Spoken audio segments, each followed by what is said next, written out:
Beer पीने जा रहा हूँ मैं। घर से 100 रुपए लाएगा कौन? खीरा टमाटर लाएगा कौन?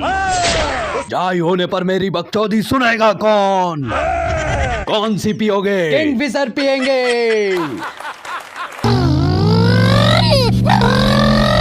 चिल्ड बियर मिलेगी क्या?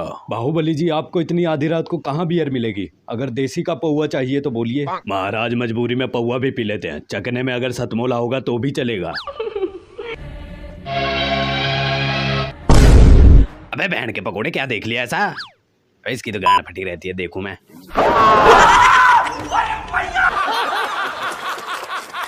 भगवान जी, केजरीवाल की फ्री दारू तो हमका मिल गई, बस एक ठो चकना और दिलाई दो।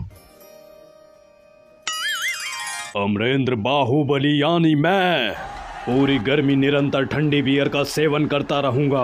पैसा खत्म होने पर दोस्तों से उधार लेने में भी संकोच नहीं करूंगा। बड़े बड़े बेवड़ों को साक्षी मानकर मैं पूरी जिंदगी बियर पीने की शपथ लेता हूँ। गर्मी, चिलचिलाती गर्मी, मैं ठंडी बियर पिएगा साला।